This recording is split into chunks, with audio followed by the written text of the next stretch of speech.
Hi, and welcome to this special edition of Thursday Comics. I'm Tom Scioli, author of I Am Stan, a graphic biography of the legendary Stan Lee, and Jack Kirby, The Epic Life of the King of Comics. There's a pre-order link below for I Am Stan in the show notes, and at that same link, you can pre-order the softcover version of Jack Kirby, The Epic Life of the King of Comics. Today we're talking about one of the collaborations between Jack Kirby and Stan Lee, this being an issue of the Avengers featuring Kang the Conqueror. Thor, prominently there in the mix. This is a reprint of Avengers number 8, which is the first appearance of Kang the Conqueror, who has been, making headlines recently. So here's where it all gets started. And in the credits, written by Stan Lee, our answer to Victor Hugo. Illustrated by Jack Kirby, our answer to Rembrandt. Inked by Dick Ayers, our answer to automation. Jack Kirby didn't just illustrate this story. He's one of the co-writers.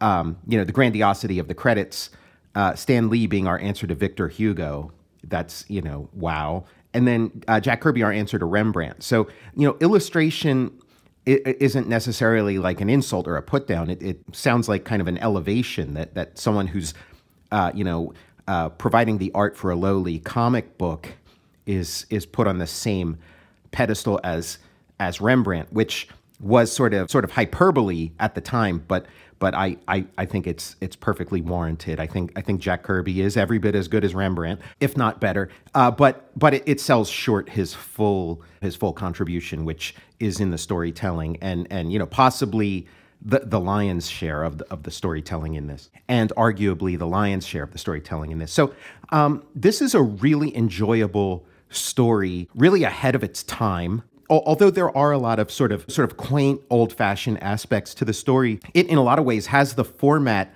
of a blockbuster movie from like the 80s, 90s, even today, which makes sense since, the generation of filmmakers that came of age in the 80s and 90s would have been kids who grew up with these comics. These comics are very dense. First of all, like the Avengers in particular, it's a pretty big cast, each one, a star in its own right, each one doing its own thing, Ant-Man and Wasp, stars of stage and screen. And the pictures are dense, you have this crowd, there's a lot of business going on, a crowd that's being held back by police officers, there's, a camera, there's a guy standing up on something to get a good shot of the action. In the foreground, you have someone with their autograph book, and the Wasp is, at her mini size, holding a pen to scrawl out her autograph. It's really, a lot going on here, and then just, the verbiage. There's a ton of verbiage. So if you choose, you can sort of skim through these comics at whatever speed you want. But if you really want to, take your time with it, there's lots to enjoy. And here's a really nice shot of the Avengers walking into their HQ, and the police are holding back the onlookers, and they have their little round table. They're the modern day Knights of Camelot. They have some little lines there showing Giant Man shrinking from his giant size down to like a normal size so that he can fit on this love seat with the Wasp. It's an interesting thing to have those lines there to sort of smooth the transition. But I like the idea of just kind of like, okay, he's big in this panel, and then while you blinked your eyes getting from this panel to this panel, he's shrunken. And so they're getting a message from the, from the military where, this is like a Cold War era comic, and Stan and Jack are both veterans of World War II. So it is kind of like their superheroes kind of work hand in hand with the military. Although it is interesting the way, that's not a given. In the Hulk stories, the Hulk is pretty much at war with the American military-industrial complex. So, the Marvel Universe just having, its complexities and being one of those great creations of the 20th century. So they're at the Pentagon. They're doing show and tell. They're showing them this video they have of a UFO that sort of flies down, and then the spaceship has this laser that creates a landing pad for itself, lands, kind of like a 50s UFO movie, kind of like The Day the Earth Stood Still. That is like a motif that Kirby comes to again and again. The soldiers line up, they got their tanks ready. What's going to come out of this spaceship? Claytu Barada Nikto and Gort. The television, debuted not too long before this, in the 50s. And by the 60s, it's become, like a common appliance in the house. And so, and we become a nation of TV viewers. And so too are the Avengers and our buddy Thor. And they're watching it happen. They're basically watching The Day the Earth Stood Still play out, or War of the Worlds or whatever, seeing all these tanks getting not quite disintegrated, but turned into a pile of trash, a pile of sort of, beautiful abstract sculptures by Jack Kirby. This little tube comes down, sort of prolapsed anus comes down from the ship, and out steps Kang, and we get a nice close-up on him.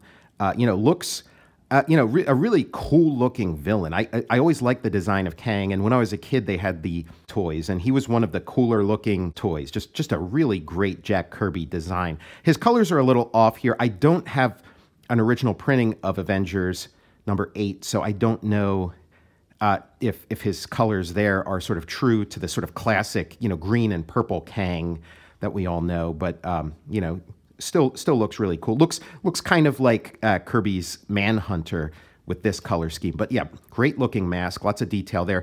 Again, another variation on the Doctor Doom archetype, but different enough to sort of be his own entity, and which is really hard to do when you're creating comics as fast as they were creating them at Marvel, and for Kirby to sort of come up with multiple approaches without repeating himself too much. The Avengers are jumping out of their seats. This is the most exciting movie they've ever watched, and they can barely contain themselves. They are ready to spring into action.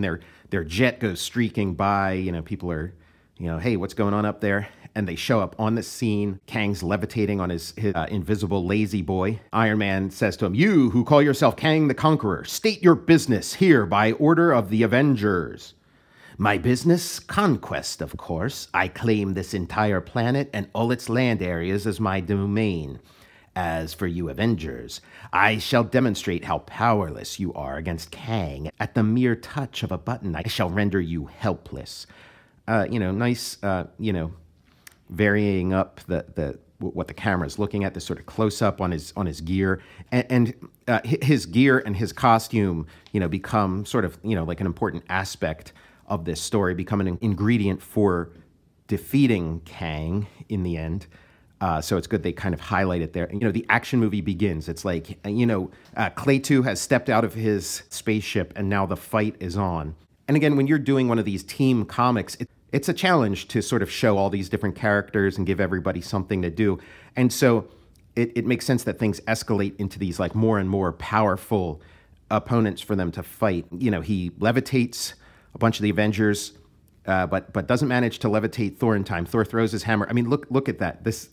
It's kind of fun because as Kirby's approach evolves, and as people begin to like learn and imitate and emulate Kirby, there's certain like a zooming in that happens, but like Kirby was still capable of these really wonderful establishing shots. And so when you have all this sort of action going on, it becomes like a video game. They're from here to here. Thor's, practically throwing his hammer at point blank range right at his face, and boom, he makes it disappear. He sends it through like a time warp into subspace, as Kang calls it, and sends it right back at Thor. Iron Man uses one of his gizmos to sort of break this tractor beam. Like outside, the military brass are wondering what's going on in there, and out steps, it's the undersecretary from the Defense Department.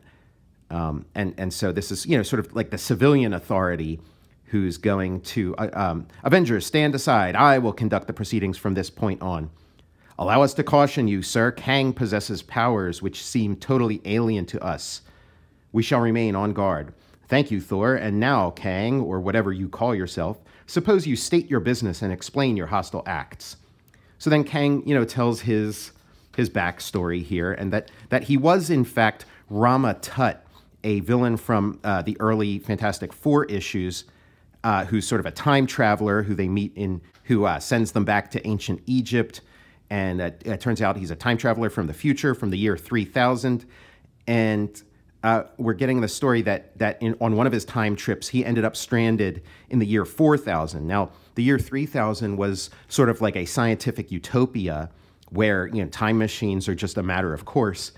But the year 4000 is a post-apocalyptic wasteland. So that was always kind of cool the future in the Marvel universe. That if you go to, it depends on like which century you find yourself in. So you could find yourself in some kind of Mad Max hellscape designed by Jack Kirby. I mean, Jack Kirby would be my first choice for designing a post-apocalyptic future, or you could end up in sort of a utopia.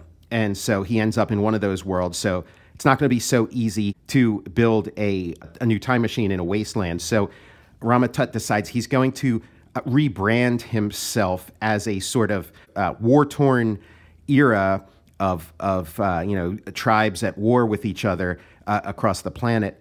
He's going to refashion himself as a terrifying warlord with all the right accoutrements and a scary mask, and it works for him. He's able to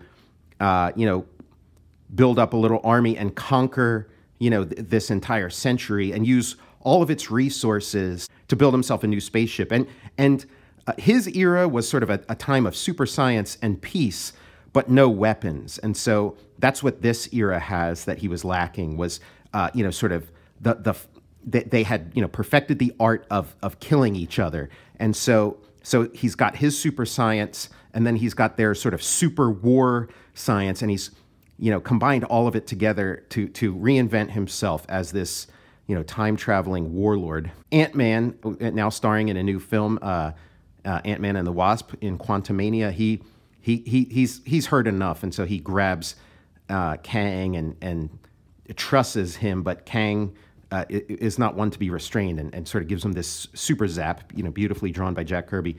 And then Thor, I have heard enough, and slams his hammer and creates an earthquake, knocking Kang back. Now, I just want to say something real quick. Like, Kang shows up, he's super impressive, super awesome, and then he explains his backstory, and a kind of interesting reveal that he is, in fact, Rama Tut, a character we've met in the past. But I feel like, if this comic were done now, or maybe even like a little later in Kirby's career, they might have saved that reveal for a little later. Like, have, a whole adventure of Kang causing all kinds of trouble and being this sort of mystery character, and then by the end be like, so, who is he? What's his deal? And then they take his mask off or something, and it's Rama Tut, and then maybe, he explains, his, his origins there, so that, this sort of mystery of who he is lasts a little longer, or maybe, to be continued in the next issue. But I guess, they weren't quite up to that point yet with these stories. As much as there still is continuing stories and continuity and bleed through, they did try to make each issue its own discrete adventure. But I feel like putting his origin right up front was probably a bad call. Like, if you just moved this, towards the back of the story, maybe later on when they're sort of investigating his ship, maybe they find out there. But I just feel like suspending the mystery a little longer is better than just kind of like spilling the beans immediately. But again, one of the ongoing features of Thursday Comics is to second guess the decisions of the greatest comics creator of all time, Jack Kirby. This is Thursday Comics, after all. Thor is front and center in the action, throws his unstoppable hammer, but guess what? Thor's unstoppable hammer is stoppable. He did the subspace warp before. Now he's created an antimatter screen. Now, antimatter would destroy anything that touches it, but Thor's hammer is magic, and so it only deflects Thor's hammer, which is a pretty big thing in itself. And so now we have the Wasp, star of Ant-Man and Wasp in Quantumania, and a big advantage for her is that she's small, and so she often goes unnoticed and can sort of sneak into situations she's sort of underestimated, and has to sort of prove her worth again and again. And so she climbs into his helmet. She's trying to find some kind of off switch, but I mean, his armor's got alarms in it. She trips it, he grabs her, and then she instantly grows, and they start tussling. Iron Man sees that you don't want to get into a wrestling match with Kang, and so he springs into action and spirits her away, just as Captain America hits Kang with the shield. So there's a lot going on, lots of action, heavy action. You wouldn't see this amount of action in an issue of Justice League. The Avengers consistently eat the Justice League's lunch. Now everything's sort of reset, and there's a ton of action going on, and they have Kang at a disadvantage. He's on the ground, and then he presses a button that activates the tractor beam that pulls all the big members of the Avengers into these little prisons he has that immediately disable their powers. Just really nice, just presenting this guy as an unstoppable force. Kang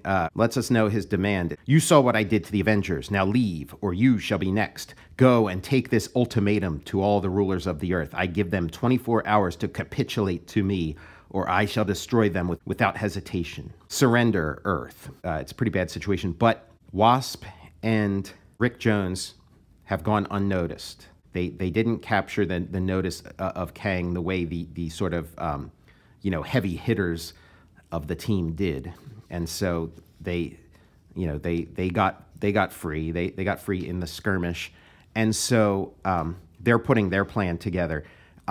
Rick has organized his teen brigade, who are sort of one of the connective tissue of the Marvel universe in these early issues.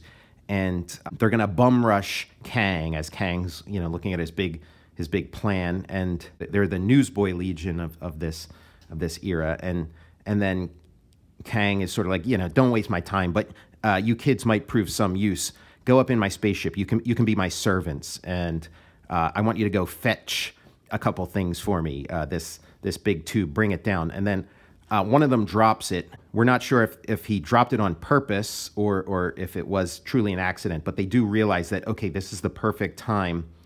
This accident, which has caused this thing to leak, it's a perfect opportunity for them to, sneak around in there and try to find the Avengers. And they sneak around in Kang's ship, very cool. It's just a really, cool looking spaceship, and his time ship.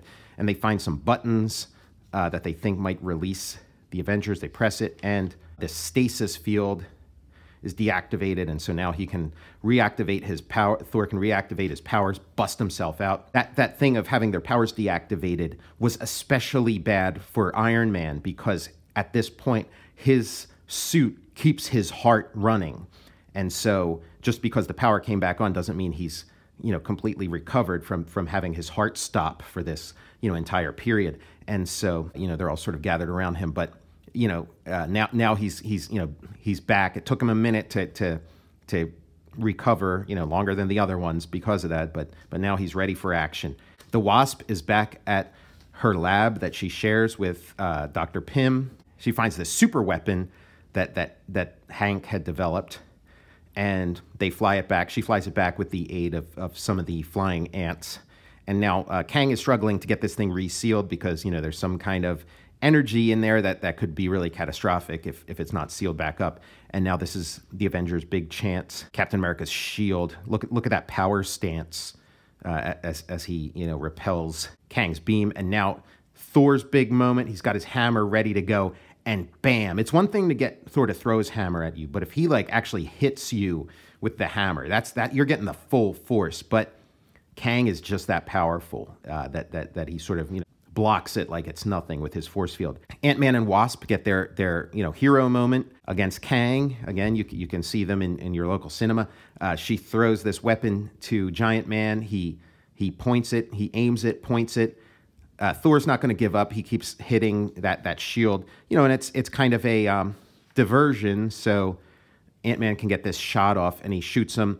It's this payload of corrosive acid that starts to melt Kang's costume, and the costume really is the source of his powers. All the little gadgets are in there, and now he's going to activate his Doomsday weapon. And again, this is, this whole thing has been, like a blockbuster movie in a way that the comics never were prior to, the Jack Kirby, Stan Lee, Marvel Comics of the 60s. And and action movies were never, quite this action-packed either at that time. And so he's going to activate his Doomsday weapon. It's kind of like the end of Predator, where the Predator is beaten, and now he's just gonna blow everything up. Now he's got this sort of proviso that this bomb is, that he's immune to this bomb, but I think it would be more interesting if he is willing to sort of go down with the ship and just take everybody with him. But whatever. Again, second guessing stuff here. But Iron Man, that neutrino bomb may be, greater technology than they have in the 20th century, but Iron Man's no slouch, and he sends it with his repulsors. He sends it back up into the air where it explodes harmlessly. Ant-Man or Giant Man still has some ammo in the chamber, so he's going to take out all the weapons on Kang's time ship.